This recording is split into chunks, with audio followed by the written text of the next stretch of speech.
भाजपा इस बार अपने सहयोगी दलों के साथ मिलकर ही चुनावी मैदान में उतरेगी। भाजपा ने इसे लेकर संकेत दे दिया है। बता दें कि भाजपा अपने सहयोगी दल आजसू के अलावे जदयू के साथ मिलकर चुनाव लड़ेगी।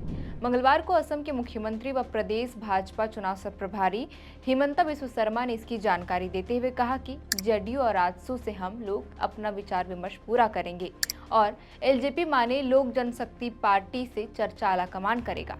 वह हमारे अधिकार क्षेत्र में नहीं है। बता दें कि लोक जनशक्ति पार्टी ने 25 अगस्त को रांची में हुए राष्ट्रीय कार्यकारिणी की बैठक में यह ऐलान किया है कि वो इस बार झारखंड में 28 सीटों पर चुनाव लड़ेगी। हालांकि इसका निर्णय आलाकमान ही तय करेगा कि एलजेपी गठबंधन के साथ चुनाव लड़ेगी या नहीं। बहरहाल भाजपा अब अपने सहयोगी दल जदयू और आजसू के साथ मिलकर कुर्मी और कुर्मी के वोटरों को साधने की जुगत में है।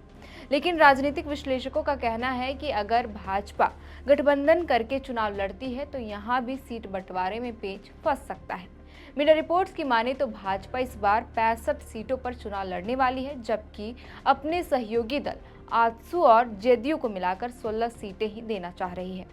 भाजपा आजसू को 10 सीटें देना चाह रही है, लेकिन आजसू 15 सीटों पर दावा कर रहा है, तो वहीं जदयू 12 सीटों पर चुनाव लड़ने का दावा पेश कर रही है, लेकिन भाजपा 5 से 6 सीटें ही देना चाह रही है और इसलिए यहां सीटों को लेकर खींचतान हो सकता है।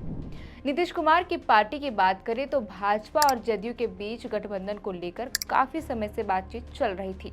बता दें कि निर्दलीय विधायक सरयू राय जदयू में शामिल हो गए हैं और कुछ दिन पहले सरयू ने दावा किया था कि वे जमशेदपुर पूर्वी से एनडीए के उम्मीदवार होंगे, लेकिन जमशेदपुर पूर्वी भाजपा की सीट रही है। ऐसे में यहां भी पेच फंस सकता है, जबकि झारखंड में आजसू भाजपा की पुरानी सहयोगी दल है। हालांकि पिछला विधानसभा चुनाव में गठबंधन नहीं हो पाया था और कुछ सीटों को लेकर पेच फंस गया था, जिसकी वजह से दोनों ही दलों ने अलग अलग चुनाव लड़ा, जिसका परिणाम ये हुआ कि भाजपा को सत्ता से बाहर होना पड़ा।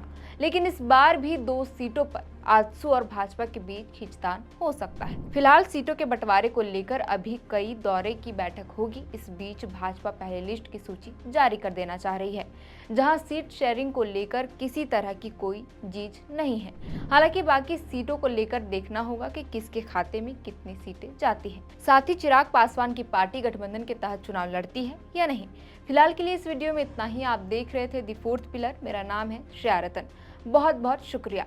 लेकिन जाने से पहले एक सूचना कि बहुत जल्द द फोर्थ पिलर की टीम जनमत यात्रा पर निकल रही है। झारखंड विधानसभा चुनाव के मद्देनजर हमारी यह यात्रा झारखंड के 5 प्रमंडल, 45 अनुमंडल, 81 विधानसभा, 14 लोकसभा और 24 जिले से होकर गुजरेगी। सनद रहे कि यह यात्रा कोल्हान प्रमंडल से शुरू हो रही है, जिसके बाद हमारी टीम बाकी अन्य प्रमंडलों में पहुंचेगी। हमारी जनमत यात्रा शुरू हो इससे पहले आप हमें कमेंट कर बताएं आपके विधानसभा के मुद्दे, आपकी सीट की समस्या। शुक्रिया।